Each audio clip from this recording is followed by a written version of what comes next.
If you're tired of not making progress and you're ready to be the artist you know you're meant to be, you're in the right place. You're listening to the Singer's Path podcast.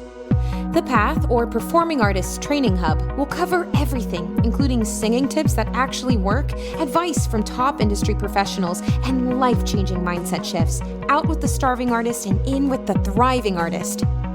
I'm your host, Sarah Bishop, professional singer, actor, educator, and entrepreneur.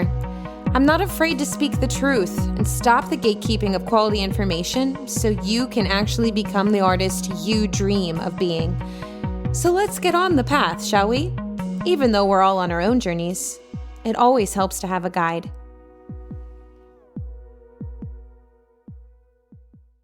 Oh my God. Hello. Welcome back to the Singer's Path podcast. It is me, Sarah Bishop, your host. And I just want to take a moment to formally apologize. I listened back to some episodes, about 2 episodes in these first 10 or so episodes we've done so far.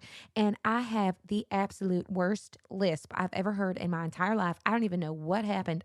You know what? Actually, I do know what happened.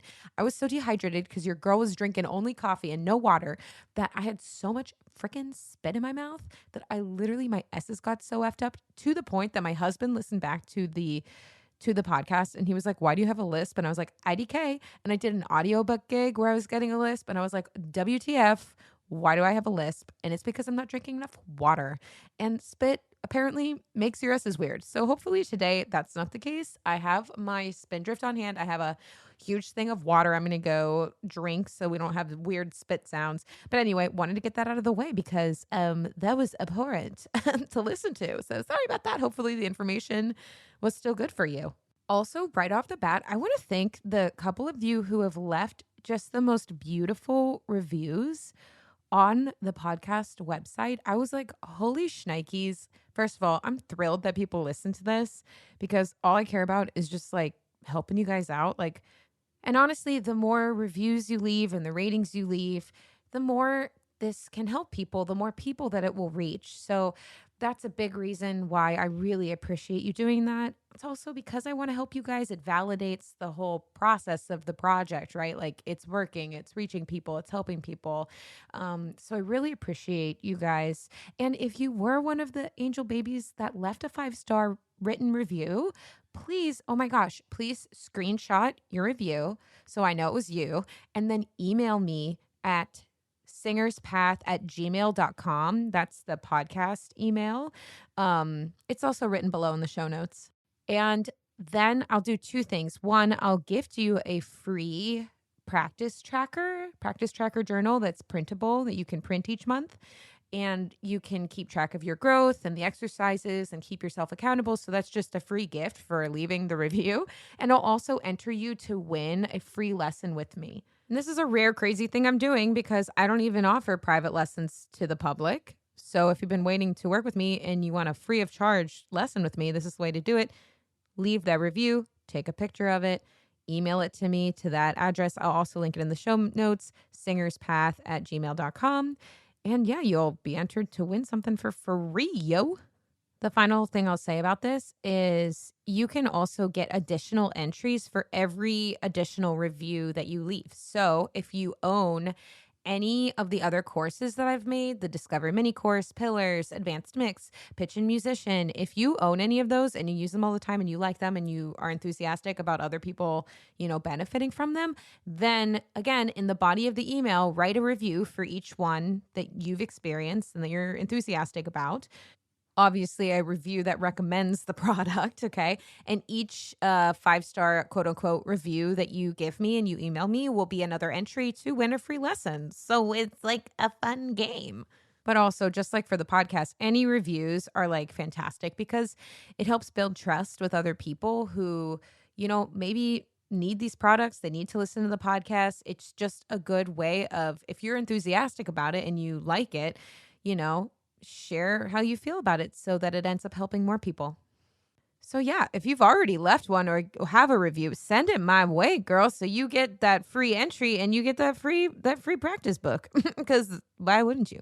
The other thing I want to announce here before we get into the episode is registration is open for summer group classes. This is a big deal. okay? Because this is the best way to work with me at this time, which is to sign up for either the afternoon class or the evening class. The afternoon class is more for the pros, for advanced singers.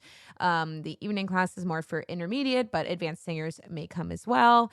It's like they're like different vibes. Like the afternoon class is like, okay, we have auditions all the time. We're getting this material audition ready, or like I'm writing an album and I'm going to be in the studio here and I need to get practice with these sounds, right?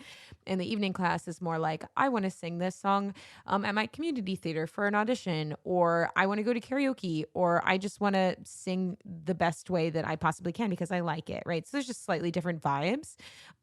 There is a prerequisite now to come to group classes, which is a little bit different than last semester. And now you have to own pillars in order to be in group classes, because group classes is like an extension of pillars. But that's really actually to help you guys and have you get more out of it. I don't want to be lecturing. I don't want to be talking during the group classes, right? Like I don't want to have to be teaching the whole class about chest voice or head voice to catch everybody up and be on the same page, when really I want you guys to be singing songs and getting more singing in, like more reps of, actually getting individualized feedback and getting songs coached. So that's wise, because you need the foundation of understanding the language that I'm going to be teaching, so you can actually benefit and get it personalized. So if you already own pillars, you already meet the prerequisite, you can get your butt into group classes, get some performance coaching, get experience singing in front of others. It's a really great time. It's a lovely group of people. It's actually like so kick-ass. I love group classes. It's like my favorite time of the week to get to connect with the singers online. But if you don't own pillars, but group classes sounds kick-ass to you, there's an option on the group class sign-up page that actually will offer pillars and group classes together in a bundle. Just to make it easier, you could just get it with one click. It's a payment plan to make it easier.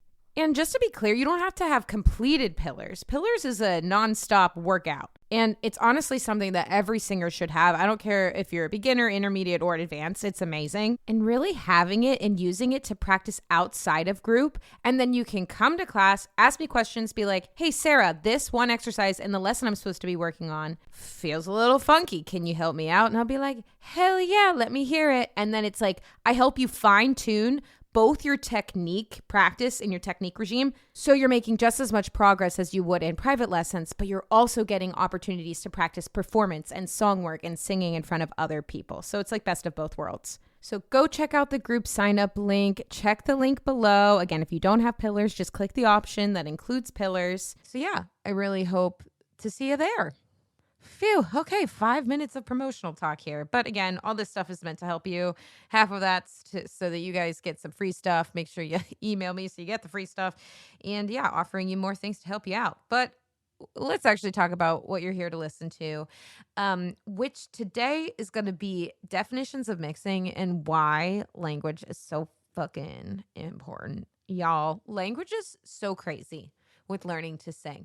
And that's like one of the biggest reasons why it's so hard to learn to sing, because your teacher may explain a sensation that they feel in their body differently than how you would explain it. Okay. And the whole reason I'm making this episode is because I had sometimes I get, first of all, okay, if any of you are listening, you have a social media presence, you'll get this.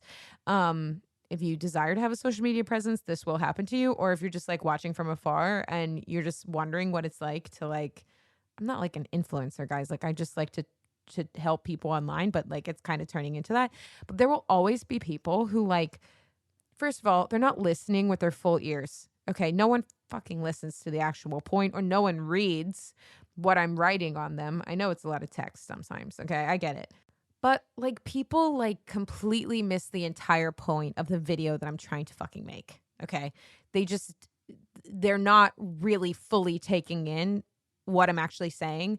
It's kind of like there's that like meme of like the house burning and the people going to like rescue the people who are in that house that's burning, and the person standing across the street being like, my house is important too.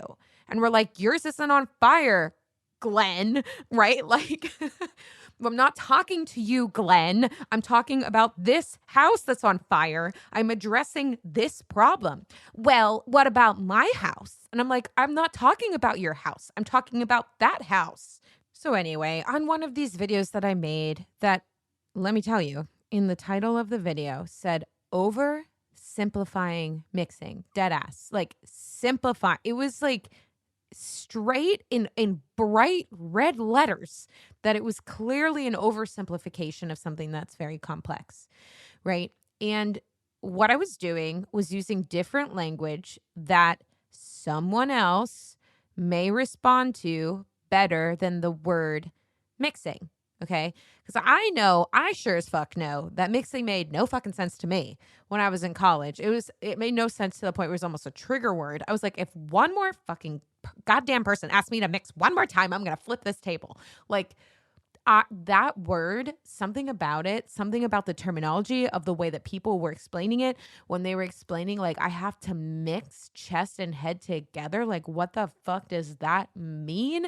Am I a witch making a cauldron potion? Like, what in the actual fuck do you mean that I'm supposed to mix these things together?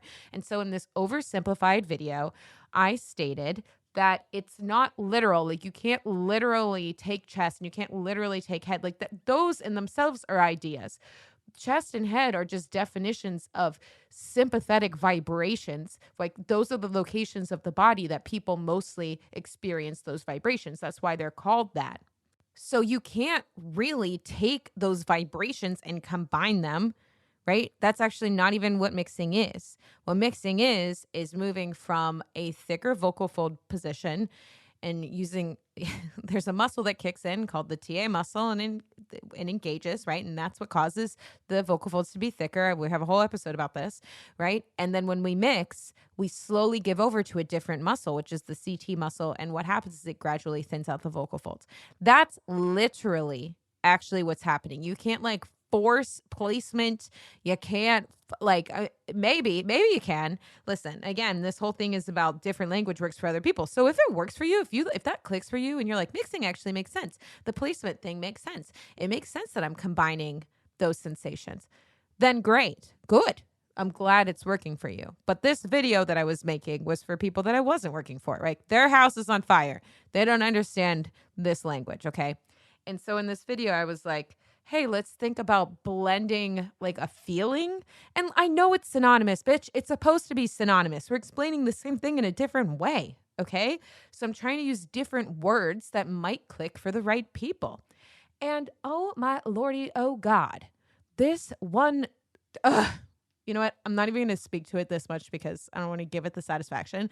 But there was a lady that was rude as fuck, who like made a video in response to it, just like basically insinuating how fucking stupid I am about more or less that mixing and blending is synonymous. Like, those words mean the same thing. And she pulled up a Wikipedia thing and was like showing the definition and like, come on, basically with the undertones of, you pathetic asshole, like, come on, like, this is bullshit.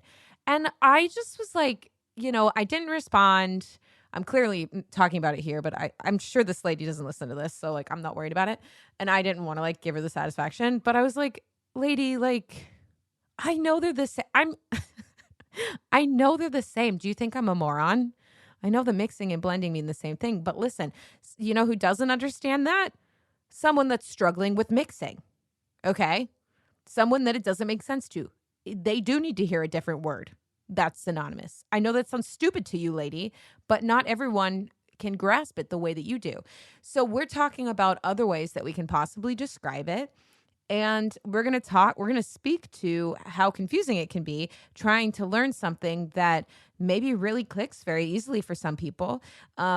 And doesn't for others, and how isolating that can feel, and how that can cause us to feel really stupid because there's people that place really hard judgments on it, right? And I'm here to tell you, however the fuck you describe it, as long as it feels easy and you know you're doing it right, it doesn't matter. It doesn't fucking matter. It's the same thing of like, you're like an honest to God soprano or alto. It doesn't fucking matter. It doesn't matter what your fucking vocal type is, okay?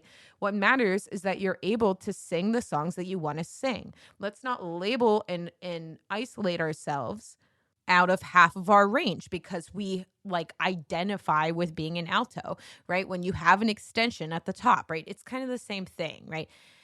People just, and voice teachers online too, they get really sensitive about like it's kind of like the health and wellness industry, or like even like maybe the mommy blogger industry, where it's like everybody thinks they're right?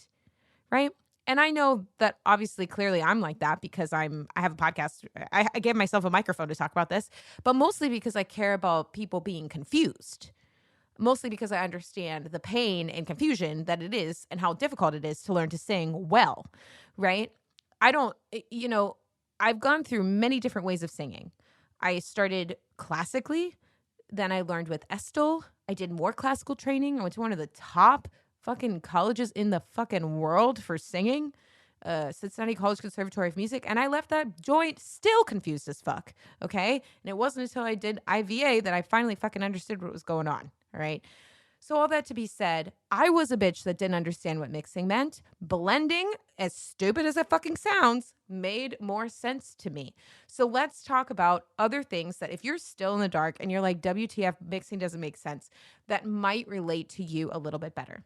Besides the synonymous word blending, one that's really common is that the registration system might kind of work for you a little bit better.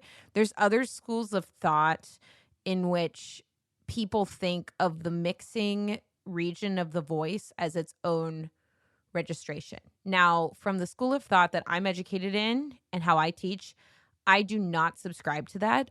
There's only two registrations to us. There's chest and head. Everything in between is just some kind of slow give over. Okay? It's a compromise of sorts, but it's not like its own thing necessarily. But I had a full-blown conversation with Lauren Allred, who was the singer who sang Never Enough from The Greatest Fucking Showman, where she was like, mixing doesn't make sense to me, right? She's like, I think of it as a thing that's completely different. Okay. I was like, bet. All right. You clearly know what you're doing. You're mixing in the way that I would describe it. You're obviously mixing because you're Lauren fucking Allred. You sound incredible. Whatever you're doing, keep doing that. I've noticed that the more advanced and the more in tune the singer is with their own body, the easier it is for them to kind of put mixing as its own sensation. The only thing that I would hesitate with that is that you do have to mix different ways in different parts of your body. Okay. So that's one way that mixing can be different. If you're mixing lower in your voice, and I'll talk about passaggos here. So like for sopranos, the first passaggio, soprano altos, first passaggio would start around A4 to C5. Tenors, first passaggio would start like E4 to like F sharp 4 region. Like that is actually the first spot where you're going to have to figure out how to mix. Okay. That is going to be a different sensation than mixing higher. Right. So then we're talking for sopranos, like the D5 to like F sharp 5 region. And for the tenors, like that G4 region to like B flat 4 region or B4 region. Right. That area of mix actually feels, in my opinion, is a little bit different. It's a different math problem than mixing lower. Because if we go back to the concept of gradually thinning out, right, you're actually thicker in an A4 region to C5 region than you are at like E flat, right? As a soprano, right? So it isn't really the same chunk of your voice, okay? It's basically like in the bottom, you're thick, and along the way, you got to negotiate somehow to gradually thin out and end up in head voice when you're high enough. The other reason I don't subscribe necessarily, like I don't teach it that way, but that doesn't necessarily mean that it's wrong, right? To think of mixing as its own thing is because you can actually choose to mix in different ways. So you can dial up certain ingredients that go into the mix, right? So like you can dial up resistance a little bit more and add a little bit more thickness by thinking more talky. You can use certain vowels in shapes to get a more chest dominant mix, right? Which is a different sound, right? That's more like rock singing. You can belt that way, right? Like you can lean into a different color completely, or you can choose to blend your voice in a head mix entirely. So you can do in a super operatic way, bring head voice down, right? You're mixing a sensation, right? You're blending down a feeling, you're carrying down a feeling, whatever fucking word you want to use, it doesn't fucking matter. But I don't like to section out like this chunk is mixed because like yes, there's negotiation that needs to happen there, but like you can choose how you want to blend it. Like it's not like a one size fit thing. The most neutral version of mix, which is actually when I was talking about pillars, is the thing that I like to encourage my students to work into their body the most, which is just the gradually thinning out from bottom to top, right? Without any particular color or any particular style in mind. Like, what's your just most neutral, boring, like I can play all my notes thing is actually vocal balance. And that's the thing that I believe that every singer should understand so that they can choose to go to chest dominant mix or head dominant mix and they understand what goes into each of those sounds, right? So pillars is the thing that teaches that vocal balance and like teaches you to like hear where you're off balance and then give yourself the tools to get you on balance and then thus experience it. And that kind of brings me to another way of explaining mix. Okay. So again, ultimately, we just need to be able to sound like all of our notes are even and clear. We're going to dumb it down as much as possible. That's really what it is. No matter where you are in your range, is your sound clear? Is it easy for you to do? Can you sing it on any vowel? Right? That's what I consider vocal balance, which is actually the same thing as mixing, right? It's mixing in a neutral way.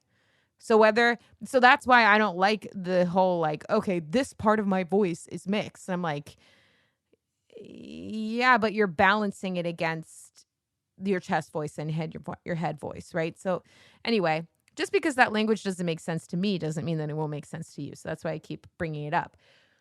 But vocal balance in it, along with understanding the blending component, like I'm blending a sensation up and I'm blending a sensation down. I'm making it feel more like this versus feel more like that, right? The vocal balance really changed my fucking life, if I'm honest, because when I felt it for the first time, I finally understood what they were talking about. The cool thing about vocal balance as well, right, and how pillars works is that it kind of you need to know what's causing you not to mix, basically. You need to know where in your voice your blind spot is. And that's the thing that people don't fucking talk about enough online, that I really hope to change your viewpoint and your language about how you talk about singing. The reason you're not moving forward in the way that you want to, and that mixing is so fucking confusing, besides the language and everybody thinking they're right and everybody saying conflicting things, which are all valid reasons to be confused. But the biggest thing, and I swear to fucking God, is because you don't have anyone telling you or teaching you how to understand what your blind spot is or what is causing you to be imbalanced, right? What ingredient, what thing that's making up your sound is stopping you from having that balanced, easy, clear sound all the way. And there are ways of pinpointing it. And I actually teach you those ways in the Discover mini course and in Pillars. They go together, right? So you learn how to do that. But once you drill that thing, you're going to understand the gradual give over and the sensation of basically blending your sound, however way you want to describe it. Now, I'm talking about gradual give over. I'm even using different words, okay? So if I am actively blending and I'm singing notes that I have to mix, okay, how do I know that I'm actually mixing? Well, again, they are perceived by the audience as being similar in sound quality and color. There's no noticeable shift or break. And basically, it's all the notes that are typically harder to sing. So if we're going to dumb down, like, where do I need to mix? Wherever it's hard, right? Wherever it gets harder to sing that song. Wherever you start to feel like you're straining, wherever you start to feel like, ooh, that's not as easy as it was. That's the part where you're probably needing to start to mix, okay? Or blend or figure it the fuck out, okay? I'll use another personal example here. So when I was in college, okay, I was like, well, if I'm just hitting the note, like, doesn't that count? Like, and my voice teacher was pretty adamant on teaching me how to blend. So she talked about like, we have to blend that out, right? We have to bring, but she did it by bringing head voice down because she was very classical. So then at that point, I was like, ew, I don't like my mixed voice. It feels just like weak and shitty, and it's like straight toning head. Okay. Was I mixing somewhat? Yeah. But it wasn't vocal balance. Like, it wasn't easy, and it still sounded a little bit like clunky, right? I could hit the notes, but I didn't like how I hit the notes. I didn't have choice in how I hit the notes. And I wasn't as resonant and ringy as I wanted to be hitting the notes. And then when I tried to do songs, because I hated how that sounded, I would just scream them out or go full head. Because again, my concept of vocal balance or neutral or just playing them without doing the absolute fucking most wasn't available to me. So maybe that's a better way of explaining it. If you're listening and you're like, well, I'm not sure like where I need to mix, okay, just know that it's probably in the part of your song that's hard. And really, what it comes down to is you need to understand why it's hard for you, what is making it hard for you, and what the fuck to do about it. And you can go to a voice lesson, and hopefully a good one with a good teacher. We have a whole episode on how to listen to like if a voice teacher is good or not, because there's tons of voice teachers that know how to sing themselves and might think they know a lot about the voice, but they don't. I know jack shit about helping other voices. But hopefully, if you go to a good voice teacher who's trained, who knows how to hear what a different voice needs, right? They'll be able to identify that and then give you tools for that. But will they explain to you how to understand what that blind spot is? And here's the other crazy thing. When you're learning to blend or mix or whatever the fuck, right? It's going to always change. That's the craziest part about singing that no one talks about.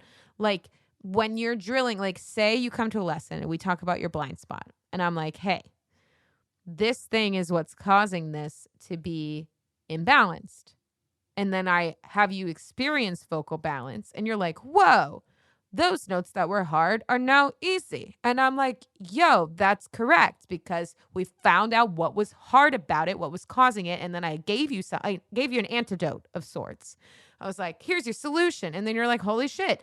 And then you go away and you drill it and you drill it and you drill it and you drill it. And your body starts to remember what this balanced feeling is. But then after a while, it stops working. You're like, what the fuck? But was working great. WTF, like, why can't I find it anymore? Where did it go? Where did it go?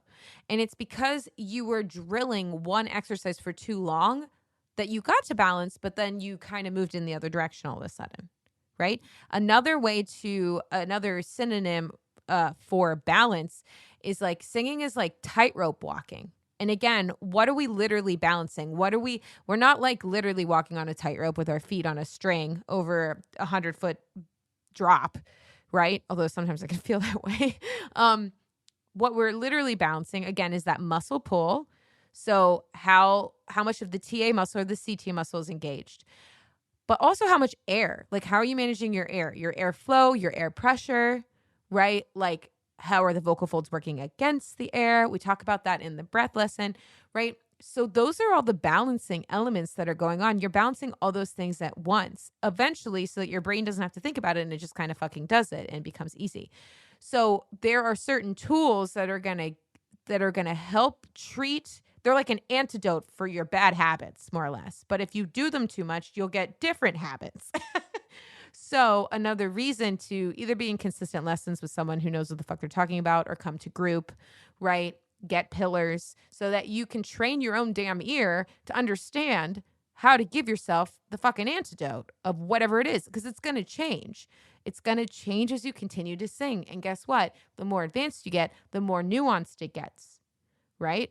All of a sudden on the balance beam, you ain't just walking, you're doing a round off fucking full on a balance beam, okay? So if you're thinking about Simone Biles doing a tumbling pass on a fucking balance beam, there's a little bit more nuance to that, right? She's got all her muscles are engaged and working in a very fine way, because it's a lot fucking harder to do that than to walk, right? So the more, like, that's where mixing gets a little bit more dialed in, right? You get to choose a little bit more. At that point, when you know how to blend and you have the balance of muscle and air and you have the balance of thinning and thickening, you can choose to be like, or okay, I can add a little bit of depth here and I can talk a little bit more and I can use the shadow vowel and that's going to change my sound and that's going to use overtones and okay, all right, I'll do that and that'll kind of be the shape of my song. Like that's eventually what it turns into, right? You notice more what's happening in your body to make different acoustical effects. So anyway, all this to say, I don't give a shit if you think about it as a register. I don't give a shit if you think about it as a totally different part of your voice. I don't care if you call it blending. I don't care if you call it mixing. I don't care if you do the placement bullshit where you're like, I place it here. Then fine. If it works for you, then great. But what ultimately matters is that you know what your freaking blind spots are and what to do about them so that you're actually making progress and that you're not accidentally moving in the wrong direction because you're doing only squats and then you have little tiny shoulders and arms because you haven't been working out the rest of your voice. Right? Simone Biles doesn't just do squats all day, right? She does full body workouts so that she can successfully do the full tumbling pass and actually land, right? There's things that go into doing athletic things and balancing correctly. And that's what is offered in pillars. And then group class is what helps you check it to make sure you have a coach to actually listen to you, to answer your questions and actually apply it to song work. Again, if you're like, no, Sarah, I'd rather have private lessons, which like, listen, fair. Okay. The reason group and pillars exist is because private lessons consistently are expensive and I can't work with everybody all the time because I'm one person, right? So this is the way that I can connect with people the best, but that's why I have associates, right? Lily and Jeremy offer lessons. They're trained in the same way that I am. They can hear the same things that I teach you to hear and that I hear to teach you when I'm in privates, right? So they have all the tools and they'll make it simpler and they'll explain things to you and they'll get you the results quickly. And they're really lovely people. So if you really do want to work privately, they're there for you. Again, their info is on the Sarah Bishop Vocal Studio website. You can learn more about them. They have full episodes on here that you can catch their vibe. But I hope that maybe this other way of using language to describe feeling is helpful, right? Some people experience mixing as a buzzy feeling in their face, but again, it kind of depends on what note they're singing, right? Some people like to think of blending even colors. Like if chest voice is red and head voice is blue, the whole voice should be blended like some kind of monochromatic like reddish purple to blue painting. Okay. That works for some people. Some people can literally see colors as they sing and they'll be like, can you please sing the color green? And the singer will fucking do it because they speak that same language. Some people like to use placement cues. Some people think of it as its own thing entirely. Some people get pissed on the internet when they say that mixing and blending is the same fucking thing. I know, lady. All this to say, all that matters is that you feel like you are experimenting with language and sensations that make sense to you, that you're not limiting your exploration and understanding of something because it feels overwhelming to you, right? That you're still experimenting and exploring. So hopefully, maybe you've heard these different ways of explaining things. Maybe you're starting to think about mixing in a different way. Again, the best way to actually understand it is to do functional exercises, understanding your blind spots and doing exercises for those blind spots. So then you just experience it, right? Because you have the right tools and you're like, wait, that does feel good. And then you get to decide what it means to you. Are you saying the color pink? Or does it feel like its own sensation? Or do you really feel like you have 40% chest and 60% head, right? Again, at the end of the day, like I said before, it doesn't fucking matter. It doesn't fucking matter how you would describe it as long as you can recreate it and it feels good and it feels sustainable. That's what matters. You discovering your own language matters, right? And if it doesn't make sense to you on the internet, and like you're like searching for things and searching for clues and ways to understand it, just take this as validation that it's okay if it's confusing and it's conflicting. Like it is that way for everybody and you're gonna figure it out. And again, there's stuff that is available to you. There are excellent teachers all around the world that are available to you. There are resources. There are things that people offer that are different price points. Even, even just the Discover mini course is cheap as fuck, right? And then also the Pillars course, like it's a one-time payment. You own it forever. Like there are resources that are going to get you closer to understanding what the heck this is. And I'm really excited for you because I think by listening to this episode, hopefully, like at least maybe your language is validated, or you heard it explained in a different way, or maybe you just like open up some curiosity to check out some stuff that will ultimately end up helping you a whole lot. Anyway, this is the end of the episode. Moral of the story is everybody thinks they're right. Everybody has a way of explaining things that make sense to them. And that's what makes teaching voice so hard. How do you explain something with words, a sensation that is felt and completely individualized and how it would be described, right? And so that's why good teachers are rare and so important, and that you have resources that actually will work for you so that you get to use your own language. And with that, I hope your mind is open, you get to experiment a little bit more, and I'll talk to you next time.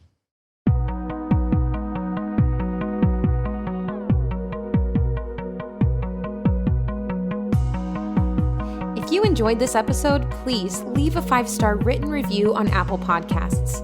This helps me get this information out to more artists all over the world. Let's work together to spread the joys of music. Until next time, I'm your host, Sarah Bishop, signing off from the Singer's Path podcast. Thanks for listening.